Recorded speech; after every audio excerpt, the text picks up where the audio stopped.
welcome to the Artmiabo International Art Festival podcast. I'm your host, Gifton Yadike, here to speak to the minds behind the festival and the participating artists to discuss the ever-growing and ever-evolving African art scene, but also celebrate those who had laid the very foundation for that growth. The 2024 edition of the festival is called Sculptor's Odyssey, where we celebrate the art of sculpting through 5 awardees. On this episode, I had the opportunity to talk to the self-proclaimed welder of the Federal Republic of Nigeria, Dotun Popoola, whose approach to art and use of recycled materials to bring his creations to life embodies the very spirit of the Artmiabo International Art Festival at its core. Okay, so thank you very much for your time. I know you're probably very busy, as you stated in our messages, preparing for the festival, and just thank you very much. So the first question, could you please introduce yourself for our listeners who may be unfamiliar with you?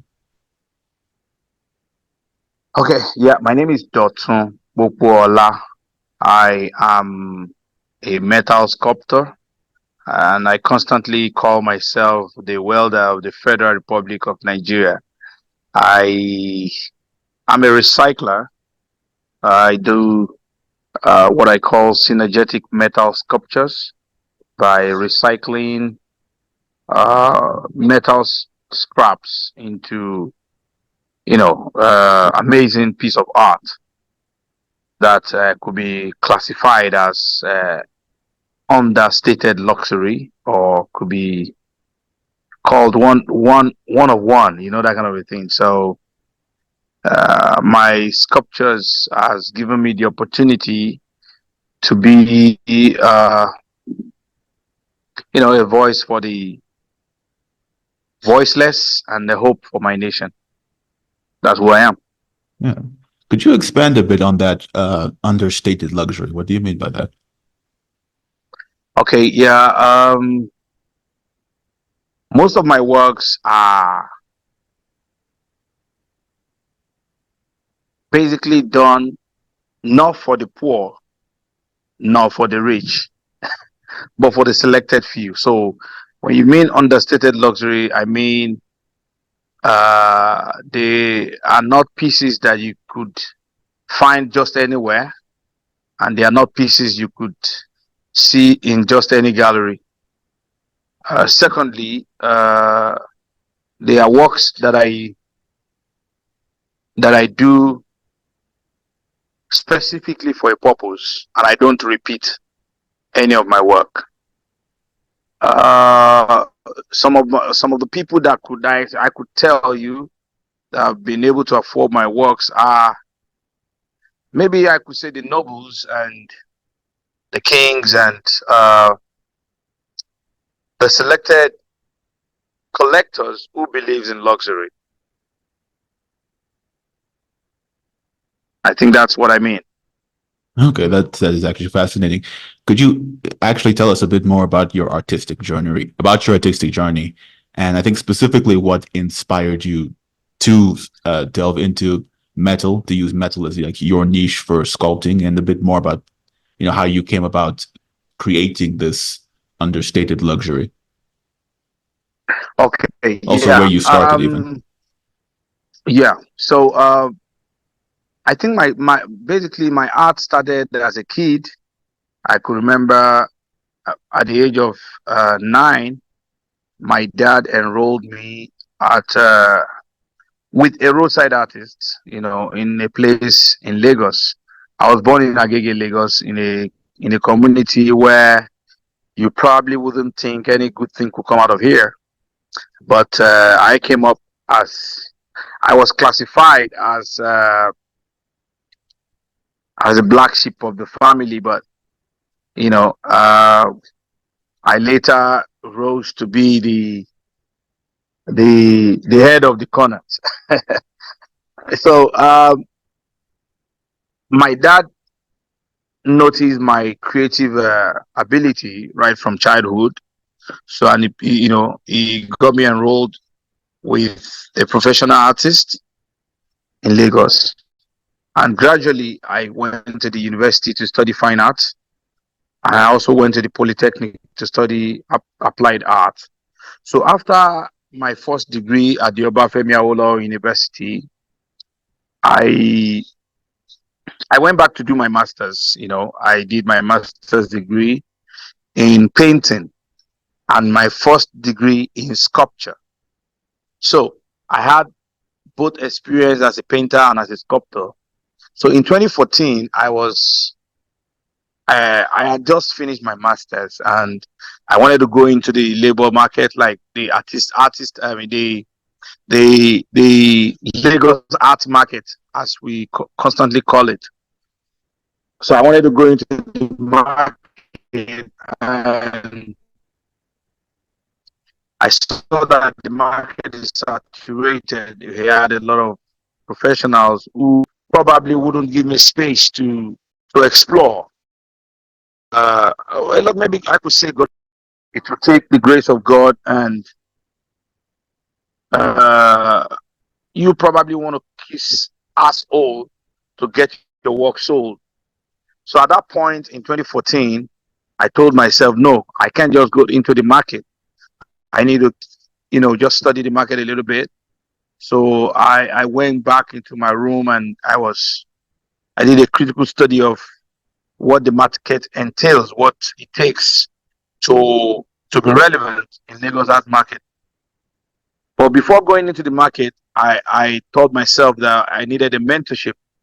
So I traveled to United States to meet a guy called John Lopez. John Lopez is a sculptor in United States, and he's a cowboy who trained me with he actually taught me how to weld with MIG welding, TIG welding, plasma cutting, and different kind of sophisticated welding technique and equipment.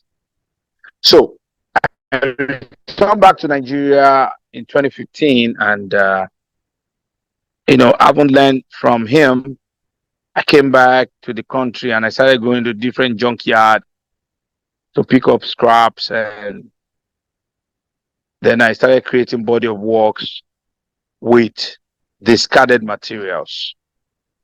Then in 2018, precisely, I did a solo exhibition of 15 works that I did between 2014 and 2018. So I exhibited the 15 sculptures, and it was a sold out. At that point in 2018, I knew that, yes, I have gotten the key that's unlocked the art market in Lagos. And I need to let you also know that Lagos seems to be the headquarter of the art market in Africa, even though we have Marrakesh and some other places. But Lagos, if you can conquer Lagos, then you are probably going to conquer the whole world. So I came into the market, I had it sold out. And since then, till now, it has been work back to back. Like, I've never been less busy. Till now, I've done 6 solo exhibitions. I've done 32 group exhibitions, and I've done 15 joint exhibitions. So, having said all that, I think I am still not satisfied with what I've achieved so far, even though I've been published in several newspapers, about 100 newspapers, New York Times, BBC, Al Jazeera, and the likes.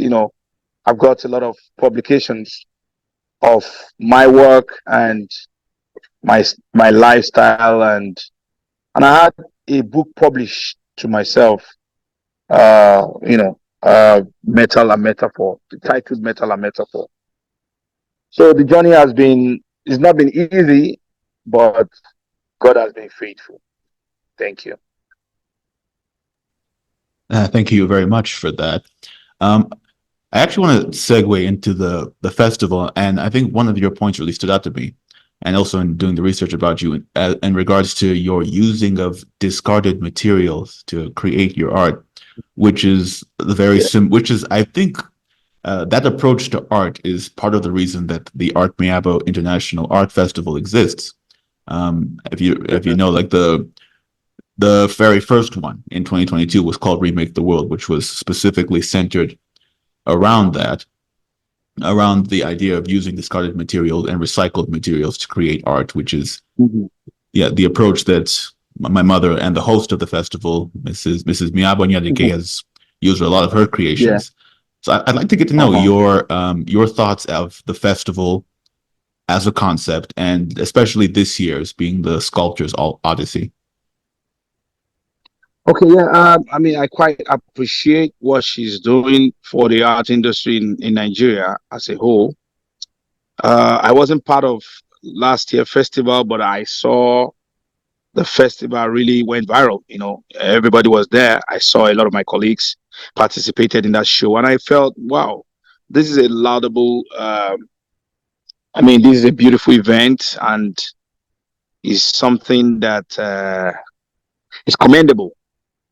Now, this year's show is going to be exceptional because, I mean, for instance, it's more like you're going to put me in the same room with the legendary Benewonwu, and the same, I mean, late Benewonwu. His legacy will continue living on. I mean, for me to have my work probably exhibited with his work, you know, that is huge. I'm going to be exhibiting with Dr. Adiola Balogun. And, you know, Adiola Balogun he's been a great mentor. He's been a great motivation. As a matter of fact, he is one of the leading, I mean, like one of the forebearer, or is in the forefront of metal sculpture in Nigeria. And he has pioneered that aspect very well.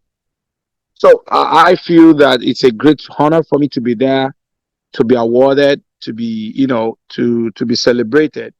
Sometimes I just feel that a king is not celebrated in his home, but for Artmiabo to bring this to honor me with this award and to showcase my work, I just felt, wow, now people are beginning to pay attention to our little effort. I have done a lot for Nigeria, and you know, at the time I was angry that people don't even notice what we do. Like they don't even know. They don't even know that I am doing a lot here. But when she called me and told me, okay, I'm going to get an award, and it's even, I mean, the award comes with money. I was like, wow, in this country, no, no way. So I feel she's living a long, she's living a very strong legacy. That if it is if we can sustain, if she can sustain this festival, I mean, if this festival can be sustained for the next 10 years, then technically she would have put a footprint here that will be difficult for anybody to erase in the future. So I want to say thank you. I mean, to Artmiabo and the team. I really want to appreciate them for this initiative. Yeah, let me use that word. Thank you. Thank you very much. And I was actually going to ask you a bit more about your awards, but you've basically answered my question before I got to ask it. So thank you for that. So I guess my one final question is, what do you think of the festival? What the festival could do for the future of Nigerian art, African art, specifically the niche of sculpting, and what it could do to inspire new up and coming artists?